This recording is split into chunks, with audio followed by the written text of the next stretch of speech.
Inilah satu anggota wudhu yang sering terlupa. Sholatnya tak sah. Kita berwudu supaya suci karena kita mau menghadap Allah yang Maha Suci. Tapi banyak kita yang lupa bahwa kita manusia ini bukanlah hanya jasad yang terdiri dari tangan dan kaki saja. Sesungguhnya manusia itu terdiri dari dua bagian utama. Yang pertama, tubuh zahirnya, yaitu jasadnya, dan yang kedua, tubuh batinnya, yaitu roh atau nyawa. Ini biasa disebut jiwa dan raga. Tapi anehnya, yang selalu kita cuci sebelum sholat hanya tubuh zahir saja, seperti muka, kaki, dan tangan. Sedangkan tubuh batin kita, yaitu nyawa, tak pernah kita sucikan sebelum sholat. Menyuci nyawa ini bukanlah hal yang diada-adakan. Ini sudah jelas-jelas disuruh di ayat Quran berikut ini. Sungguh beruntung orang yang menyucikan nyawa itu, dan sungguh rugilah orang yang mengotorinya. Sangat jelaslah di ayat itu, Allah menyuruh kita menyucikan nyawa juga, tidak hanya menyucikan jasad saja. Karena kita sholat itu kan membawa jasad dan nyawa juga. Tapi malangnya, sekarang jarang sekali orang yang tahu cara atau perbuatan menyucikan nyawa itu.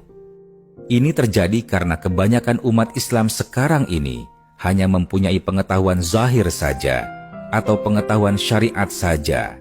Mereka tak punya pengetahuan hakikat.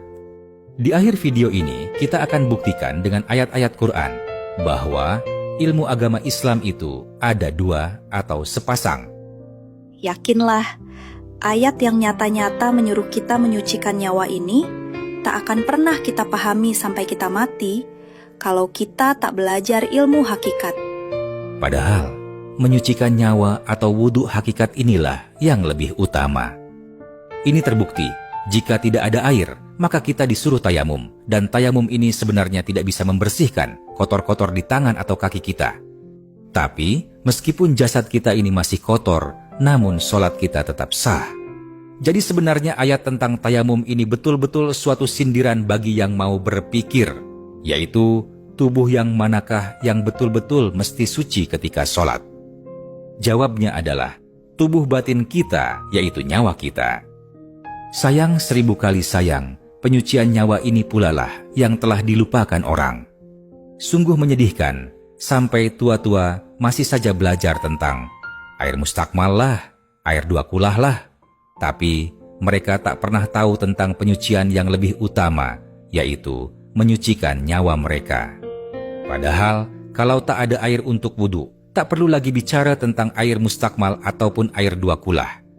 Dan sebaliknya, walaupun badan ini dicuci dengan sabun 10 kali pun, tapi kalau sholat membawa nyawa yang kotor, maka secara ilmu, sholatnya tak akan bisa menghadap yang Maha Suci, yaitu Allah. Ini terbukti. Ketika sholat, hanya tubuh jasadnya saja yang tunduk rukuk dan sujud, tapi tubuh batinnya, yaitu nyawanya, hatinya, ingatannya, melayang entah kemana. Kami yakin kebanyakan orang yang menyaksikan video ini akan berkata, baru kali ini aku dengar ada pula penyucian nyawa. Orang yang berkata seperti itu pastilah orang yang belum belajar ilmu hakikat, yaitu ilmu tauhid.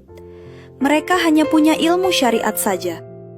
Seandainya mereka belajar ilmu tauhid, pasti mereka akan mengakui bahwa menyucikan nyawa ini betul-betul ada perbuatannya. Luangkanlah waktu Anda untuk melihat video kami berikut ini, yang membentangkan dengan dalil ayat-ayat Quran untuk membuktikan bahwa ilmu agama Islam itu ada dua atau sepasang, yaitu ilmu syariat dan ilmu hakikat.